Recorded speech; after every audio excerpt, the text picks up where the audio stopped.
This week, I received count 'em, 2 emails from brands looking to collaborate. The first one was very generic and has probably been copy and pasted to thousands of other creators. And the second one was very detailed, specific, thoughtful, and was clearly written by someone who's been watching this channel. The first one, easy no. The second one has me thinking. And that thinking process is exactly what we're going to be talking about today.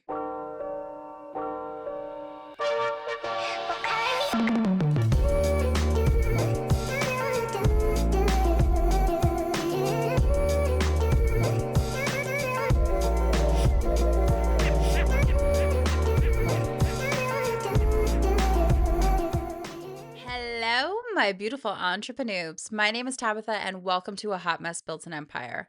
I help day one entrepreneurs take that first terrifying leap into business ownership without completely losing their minds in the process. This channel is for the people who are standing on the edge of something really scary, but also equally just as marvelous, wondering if they are absolutely unhinged for even considering the jump. Some housekeeping notes before we get into today's episode. I want to let you know that Hot Mess Triage is still open, but has just moved to Sundays and Tuesdays. It is open from 10 a.m. to 10 p.m. Eastern Standard Time, so that should be very helpful to those of you who live in different time zones. And if you are looking for a 30 or 60-day plan to help you get started with your business, I'm your gal. Now, listen, there is no wrong way to start being an entrepreneur. There's no correct way to being an entrepreneur. That is just fact. But there are easier ways to being an entrepreneur, and that's where I come in. I've had my business for 10 years. I've learned a lot. I've burned out many times. I've restarted. I've pivoted hard, all the things, right? So I know that I can be very helpful to you and your business. So if you're looking to get started, just book with me, and you can find the link in the YouTube description that takes you to my stand store where you can find all the information that it is that you need to get started.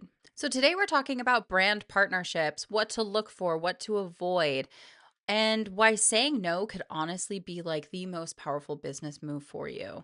So let's talk about boundaries and standards and all of that stuff today, because I think it's really important to acknowledge that just because somebody offers you something doesn't mean you should say yes. I hope this episode is helpful because, first of all, I recorded this episode both, if you've been watching how I've been changing my videos to 2 different camera angles, I recorded it over there and I recorded it here, and it was like a 45-minute long episode. And halfway through, my camera overheated again. So I'm going to have it checked out because I think there's something wrong with it. Um, and then when I was done recording this, an error happened and it didn't take. So now I'm redoing this whole episode again. So I'm hoping that I went and I took the dog to the dog park so that this way, I took Kevin to the dog park so that this way, like, I could cool down from being very frustrated from that moment. And I'm hoping that the lessons and the golden nuggets of information are still available to you. And I don't know if I'm going to rant as long as I did before, but hopefully this is still a really great episode for you. So the first thing we're going to be talking about is the generic outreach email that I received. And just, I am not going to name names. I'm not going to name brands. I don't do that here. But if you are a brand looking to connect with me or are a brand looking to connect with other creators, please take some notes from this episode. And if you are an entrepreneur looking to connect with brands, you should also be taking notes from this episode because I'm going to teach you what you should be looking for. So the generic outreach one, it wasn't even personalized to me. It was just like dear creator or dear YouTuber or something like that. Like, it was so generic, I don't even remember, but it just was not addressed to me, which tells me that it was probably just a copy and paste that was sent to hundreds, if not thousands, of creators that are on YouTube. And I'm not looking for you to butter me up, right? I'm not looking for you to be like, you're an amazing creator and you're doing so well. And I'm not looking for that. But I am looking for you to have at least paid attention to my brand or what it is that I post on YouTube or Instagram or like wherever it is that you're coming from, and whatever it is that you're interested in me posting, like what platform you're interested in me posting to for your company. I would just hope that you would go to that platform and see what it is that I'm about and what I'm posting. And they obviously didn't do that because they don't care. What they're looking for is they're looking for another billboard, right? For free. And they're not going to get that from me. So when you get a generic email like that, where it's like addressed to dear creator or dear at your handle, right? Like, not only is it clearly spam, but just don't feel guilty saying no to it, because there will be other opportunities. These are people who are looking for billboards. They don't care about your niche. They don't care about your audience. They're just caring about the sales for their own company. And I would hate to see you compromise the trust that it is that you have with your viewership, trying to chase down something that is meaningless to them. And you are trying to chase down something that doesn't mean anything, and you're trying to make it mean something to you. You know what I mean? So lots of means. So just the immediate feeling of reading that generic email, I was like, no, this is a hard pass, and probably not even worth responding to, because like, you didn't even address me by my name. There was nothing personalized to me, and I'm sure it's going to go unnoticed that I'm not responding. Okay, now for the second email. I am so in love with this second email. They did such a nice job. It was, Dear Tabitha, hey, on a hot mess builds an empire. We noticed that you talk to day one entrepreneurs. We noticed that you talk about systems and processes in place, and all the things that it is that I've said. I have a hair tickling me. Sorry about that. It's going to be very distracting if I don't get it. But it's one of those things where it's okay that they used my own verbiage back to me, because it tells me that they watched at least a couple of my videos, because I know that the verbiage that it is that they used, I do not put in the descriptions, right? So, first of all, they've done their homework. They know who I am, they know what I'm about. And that step one, really great.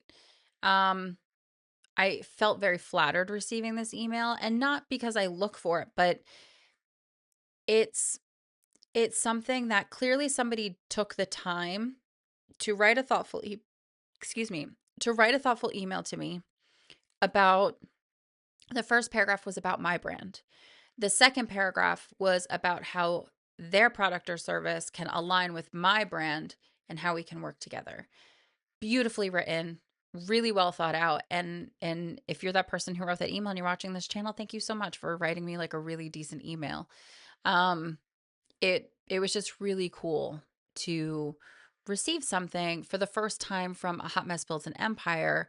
Since this is new, it started December 1st in 2025, and there's just something to be said for showing up consistently, showing up authentically, letting myself evolve, letting this channel become whatever it is that it's becoming.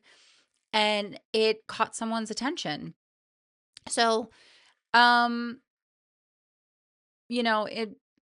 I'm just very flattered. Now, secondly, it was a good email in the sense that they provided some initial information at first, and it has me considering it. But I want to go through why I'm considering it and what my pros and cons are for everything, because I want this to be a helpful video to you as to why you should go through a pros and cons list for your own brand with your own collaborations that are being proposed to you. And I'm sitting on this one. I'm going to think about it. I want to do my research and see what else it is that they offer, because I feel like what they are trying to have me promote is a stretch. So I'm going to see what else it is that they have that maybe it might be more aligned. But clearly there was thought that went into this email. So I'm going to create a very thoughtful response. I'm going to check out what it is that they have. I'm going to see what it is that we can collaborate on, if anything. And I just think that when you have something like this, it deserves a decent response, even if you are denying them. Don't be rude about it. So it's something I am still thinking about. I will keep you guys posted.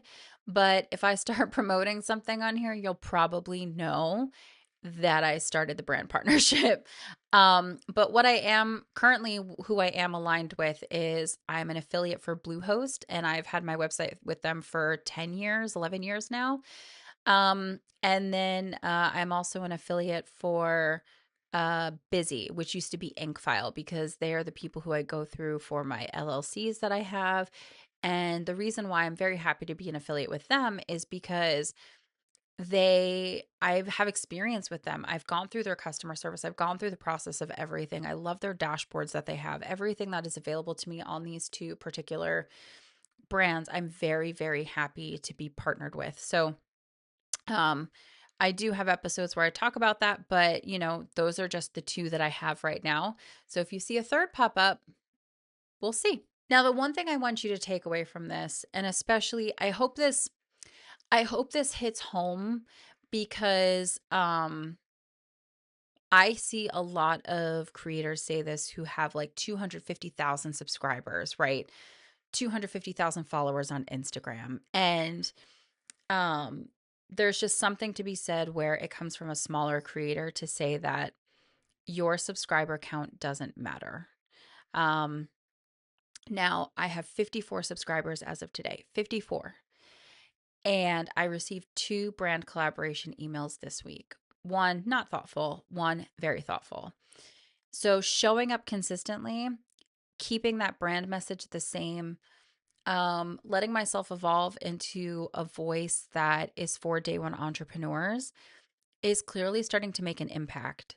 And even if it's small, it's showing up to people. And I think there's something really important to be said for that, because you can make money and have brand partnerships and only have 54 subscribers. You do not need thousands and hundreds of thousands of followers and subscribers to make brand partnerships happen.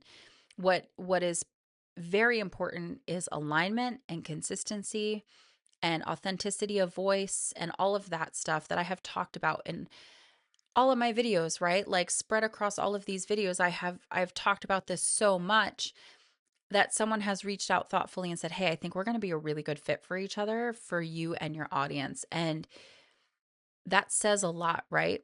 They If they've done the research to see what it is that I do, they're more interested in my content and my niche and my audience than they are my followers, because they know that as long as I stay consistent and I keep showing up and I keep being helpful, my subscribers are going to grow. So it's, I think that's amazing, right? Like that's so cool. And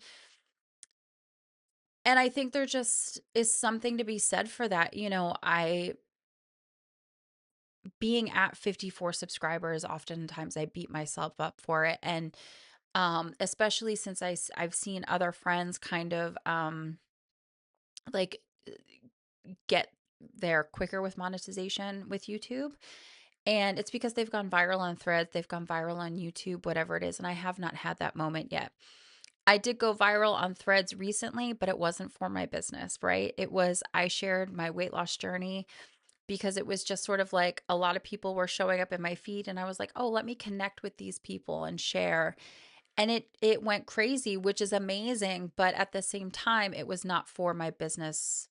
And I even lost some subscribers and followers because I think they started to realize what I was posting is actually entrepreneurial content and not like a weight loss journey informative thing, right? And that's totally fine. But um you know, that just goes to show that even though when you connect with people online, it's amazing, but I was still sticking to my guns, and I was like, well, I'm not going to change my content just because I went viral over one post. So I'm sticking to my guns, I'm sticking to my voice, I'm sticking to the authenticity that I have about being a day one entrepreneur and how I can help you. And sitting at 54 subscribers, I got 2 of these emails this week, and I'm very, very happy because the quality of audience is always going to matter more than the quantity of audience. And my conversion turns out to be very good. In terms of the clicks that I get through everything, I got a really good click through rate when I did my LLC video with Busy. And I'll be doing more of those, by the way. Um, but you know, those statistics go into a dashboard, and then people are able to see from that dashboard, like, oh, she might be a good candidate for this, right? And like people can reach out, but nobody has reached out except for this person. So I'm very, very excited. But I just want you to know that your follower count, your subscriber count does not have to be huge to have a brand partnership. It is the consistency, it is the growth, it is just providing value that people can see that and people want to work with that. So I want to talk about alignment specifically. Alignment is, yes, you should like the brand. You as a person should personally like the brand. It should be something that you feel comfortable using or already use or whatever, right? But alignment also means you have to consider your audience. You have to consider whether your audience would genuinely benefit from you doing this collaboration. Would your audience genuinely benefit from this product and or service? And it's about if it fits the values and the tone of your company.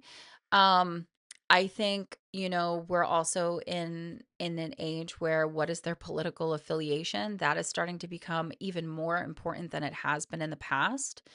Um, and I think one of the biggest things that you need to think about is, would you talk about this product or service and not get paid for it? Like, if you genuinely like this product or service and you would happily talk about it on your own without getting paid for it, maybe it's something to consider doing the brand partnership with, right? A misaligned partnership can be financially great for like a couple of weeks until you realize it didn't serve your audience, which could do long-term trust damage. And it's, that age-old saying, right, where it's like it takes an eternity to build trust and it could take just a split second to lose it. You don't want to build up all this trust with your brand and the people who follow you just for them to be turned off by the fact that you have a misaligned brand partnership because you were looking for a quick payday. So I think it's really important to look at, like, would I use it myself? Would I recommend it for free? And does it fit my values? And is it something that aligns with my viewership's needs, right? So just consider that when you're thinking about the alignment of working with this brand. Okay, so bear with me because the next two sections that I'm going to be going over, I have lists and I want to make sure that I cover everything because I really thought through these lists. So the first one is about green flags that you are looking for, green flags that you're looking for when working with a brand. So they have clearly done their research and have specific references to your content, your audience, and your niche. That happened in the very first email. It was generalized because it was the first email, but it referenced what would be good for my audience. It referenced specific things that I say in my videos. And it was just a very thoughtful email. And clearly they have done their research. Second thing is the product or service is genuinely relevant to what you talk about.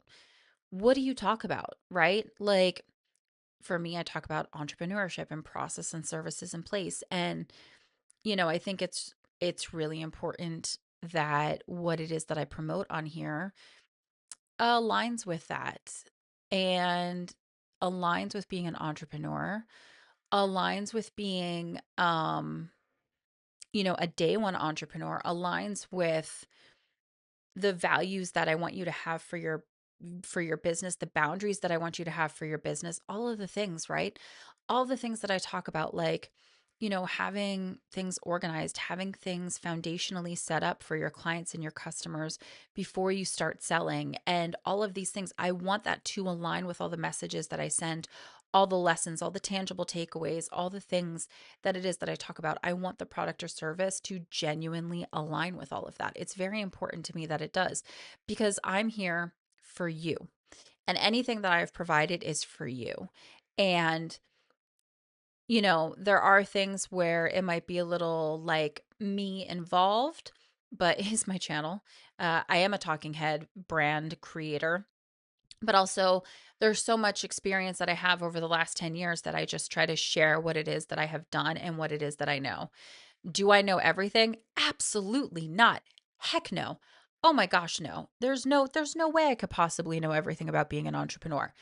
But to be I know how to start being an entrepreneur in an easier capacity, and that's what I'm trying to help here. So any brand that wants to collaborate with me, please know that I'm just trying to make it easier to be a starting entrepreneur. And if we can help entrepreneurs together, then that's what I'm going to do. Next thing, they are offering fair compensation. Exposure is not currency. This is for everybody. Brand, person who wants to collaborate with a brand, exposure is not currency. My mortgage company does not expect me to pay them an exposure. They expect money, cash monies, right? So they will not accept that. My electric company will not accept exposure. Side tangent here. When I did my travel photographer days, I had someone reach out to me that they wanted me to shoot their wedding. Very flattering, right? I don't do weddings. And I'm about to tell you why. I've thought about it.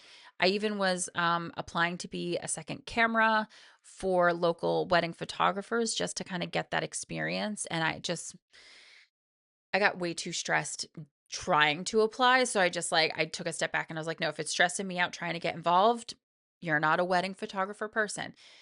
Power to you if you are a wedding photographer or have done wedding photography in the past. I don't know how you do it. But anyway, somebody asked for me to be their wedding photographer. And it was kind of standard stuff at first. It was like, this many images, this many hours. And it was like, make sure you bring your own lunch. And I was like, whatever. Um, and because, heaven forbid you feed the people who are there to help you take care of your special day. Um, but it was a whole thing, right? It was a whole thing of deliverables that were pretty standard deliverables, but there were a couple of one-offs that are my specialty. So my specialty is panoramic photos and time-lapse videos. They wanted some of those, and that's totally fine. But that also takes a lot of my time. My panoramic photos are gigabytes big, like huge, because they are hundreds and hundreds of photos stacked and stitched and merged together to create a panoramic image. Um, I have a panoramic image that maybe I'll post it here while I'm talking. It's one of my favorites, but it's something like, how many is it? It's something like 250 photos merged and stitched and stacked together between Lightroom and Photoshop. Um, that I took years ago at Stocksness in Iceland, at a sunrise. And it was just the coolest sunrise ever. I'm gonna see if I can find another photo where it was just like everything was just purple. It was just so cool, you guys. It was so cool. And there were other photographers there, and it literally just looked like they were standing on a mirror. And it was just everything was just purple. It was just so cool. So I'll see if I can put those two photos in here. But you know, it it takes a long time. It takes a long time for my computer to load everything because it's a very large image. It takes me time to go through and zoom in and stitch everything and collect everything and make sure it's all properly put together, make sure everything's edited nicely because when you have different images stitched together, sometimes the lighting is off just a little bit, so you have to go through and kind of fine tune things, and it takes a long time for one panoramic image. At least it does for me. I can't speak for other photographers, but at least for me because I try to balance everything out, right? And this person wanted all this stuff and they wanted like a time lapse video of like the entire reception of the wedding, which is fine. But the thing is that's going to take up a whole camera and lens, which means I would have had to buy a second camera and lens to replace that camera and lens that were being used for the time lapse. I would have to potentially get more lights and tripods and stuff like that and weights just to make sure the tripod didn't move and make sure nobody bumped into it throughout the evening. And it it was just a whole thing that I was considering. And when I was going through, I was like, "Oh, there's no budget listed here." So I responded back like, "Hey, thank you so much. I'm so glad you're interested in my work. What is your budget for um, your wedding photography?" And I was just planning on not paying you. There are plenty of people who are getting married who are going to be at this wedding. Somebody's proposing to someone at this wedding, which is not a guaranteed yes just because somebody's proposing to somebody at a wedding. Um, No offense, but I mean, come on, let's be honest here. They're not even engaged.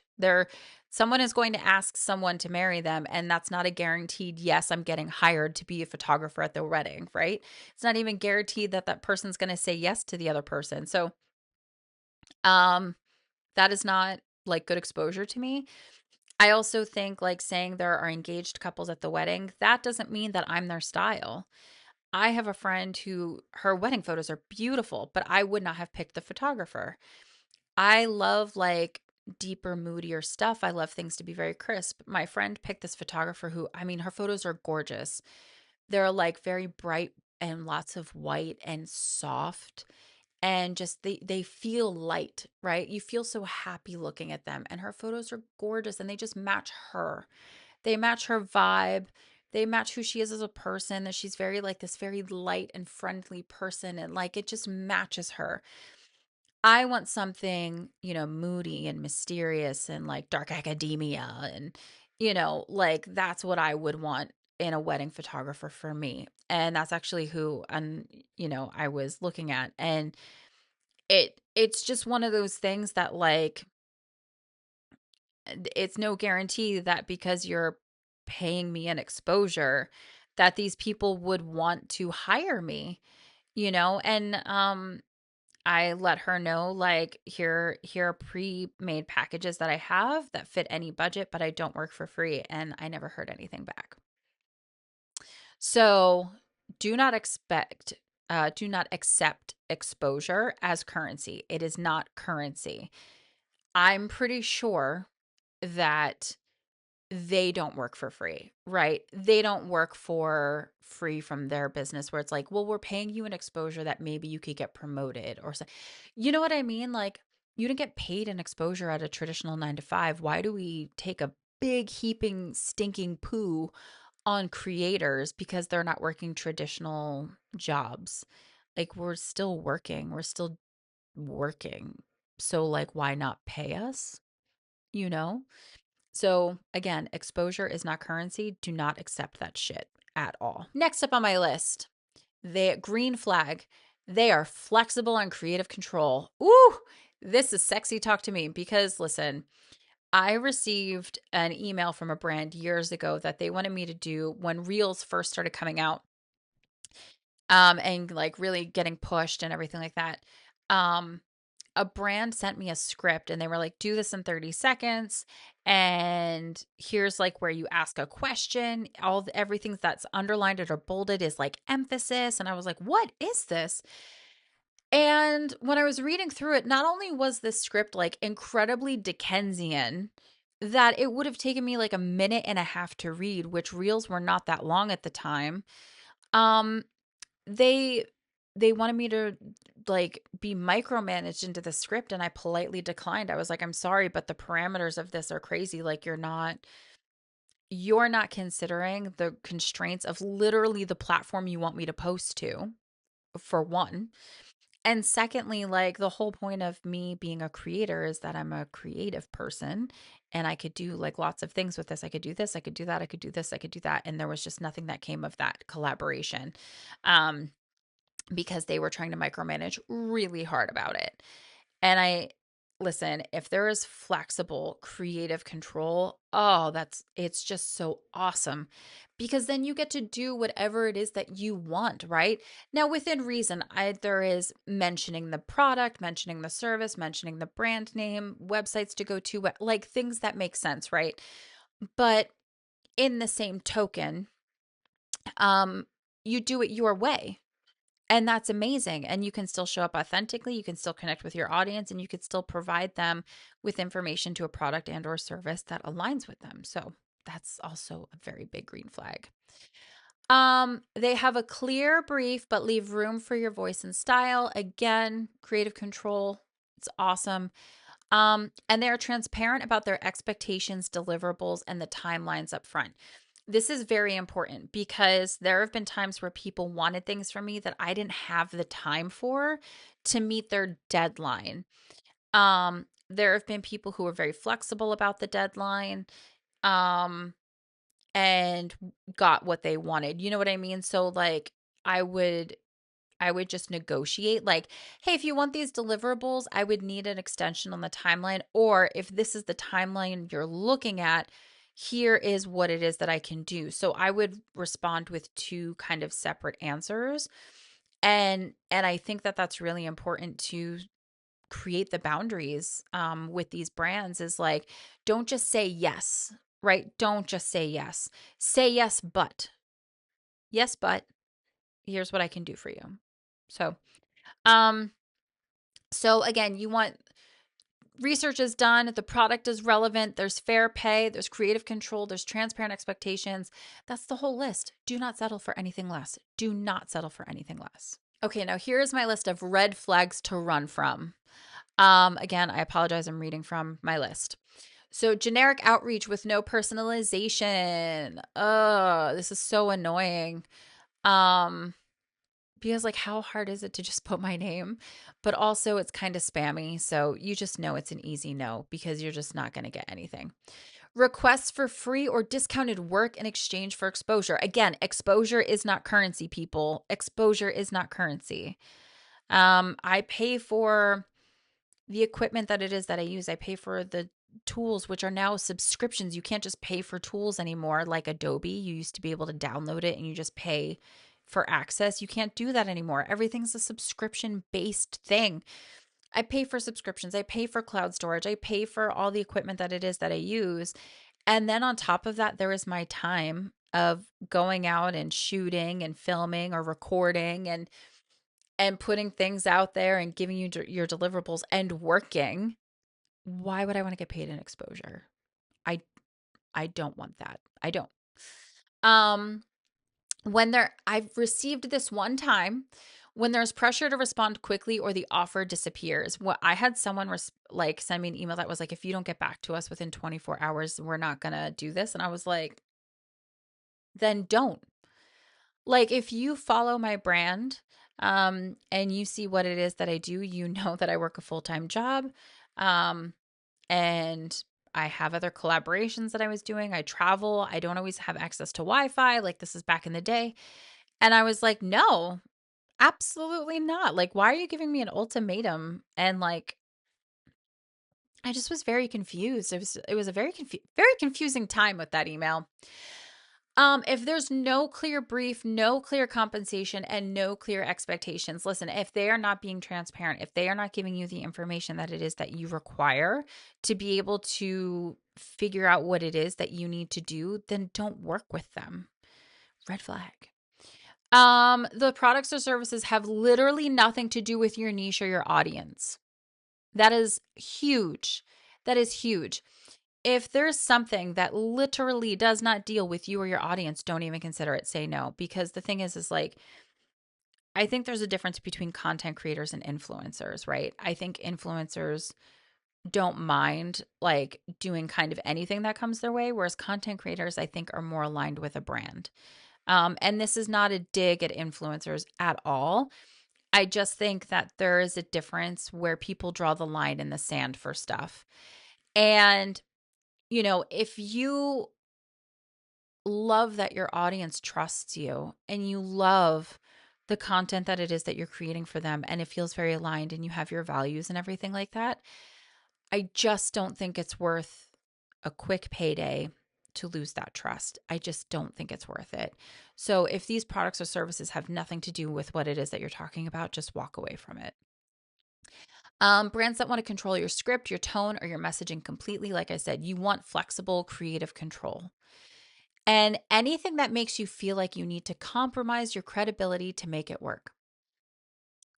Anything that makes you feel like you need to compromise your credibility to make it work. Is your reputation as a creator, as an advice giver, as an entertainer, like whatever it is that you do, right? Storytelling, whatever. Is your credibility and trust of your viewership worth a quick payday?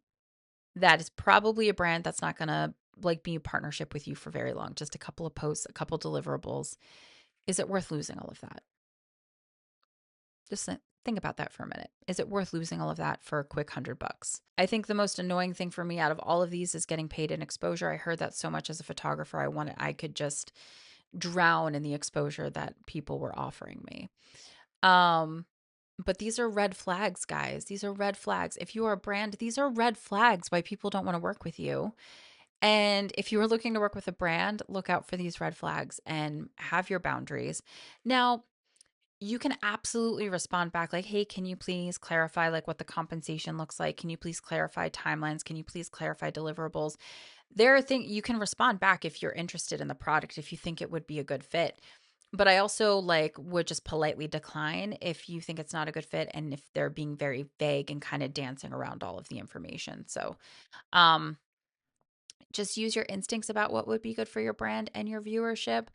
But I hope these green flags and red flags were very helpful to get you started into what to look for. Now, let's say you get a very good email like I did this week from a brand who wants to collaborate with you and it's thoughtful. Um and you're thinking about it. So what do you do? I think first things first is you need to consider, would you do it for free? Not like would you do it for free, but like is this something that you would happily talk about for free? Next is, now it's not about you.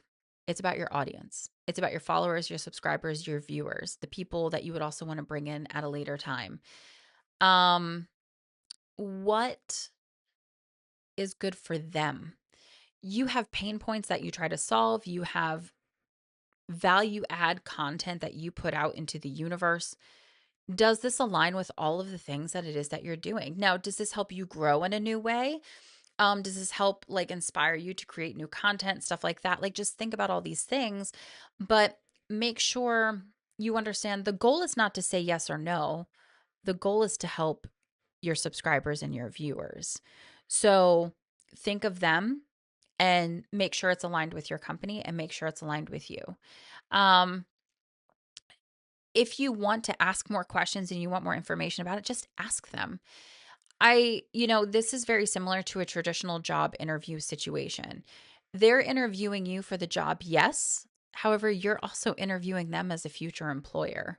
So I think it's very important that you sit there and you ask them questions. And if they clearly did some research on you, it's very respectful to do the research back on them and ask them questions and clarify things. So, when you're weighing your options, just look at the alignment, look at how it is with, aligning with your brand, look at how it is to, I think Amazon's here. It's that time of day, you guys. Amazon's in the neighborhood. I don't know if you can hear my dogs because they usually have the voice isolation on, but Astrid's being very loud, which tells me Amazon's in town. But have a decision-making process. Like if there are non-negotiables for you, like create like a spreadsheet for yourself, like 1, 2, 3, these are my three non-negotiables. And if they allow that, then I will consider working with them. Um, and like let them know, like talk to them about budget. If they're not talking about budget, if they get back to you about budget, that's fantastic. Because it means that they want to work with you if they're talking about like what their budget is and their timelines and everything like that. So, but first and foremost, you just want to make sure it aligns. You don't want to mess up what it is that you are building. You don't want to mess up the trust that it is that you have from your viewers and subscribers. So just keep that in mind as you move forward with this weighing process. And I hope the green flags and red flags were very helpful, because I think that's the most that you can take away from this video, is to go, okay, so Tabby said to look for this. And if they're not doing this and they're dancing around compensation, or if they're dancing around timelines and deliverables, like if they're not being transparent with you about anything that it is that you're asking them, it's just not worth it to continue talking to them. It's not. So just overall for this episode, I truly hope it was very helpful to talk about sort of like your first brand partnership, or not. Maybe it's not, but don't be afraid to have your boundaries. Don't be afraid to look at the budget and think of your viewership, your subscribers, your niche, everything. Like think of all of that. Listen, some brands deserve a no, some brands definitely deserve a yes, but when you're weighing things. Like, don't be afraid to open up a conversation to discuss, hey, I just want to explore this opportunity a little bit more to make sure it's a good fit for both of us. Like, I think it's okay to have these conversations, right? So, yeah, just know your standards, know your boundaries, and it makes it so much easier to work with brand collaborations. Again, I hope this video was very helpful. Thank you so much for watching. Please like this video. Please subscribe if you are not subscribed, and I will see you next time.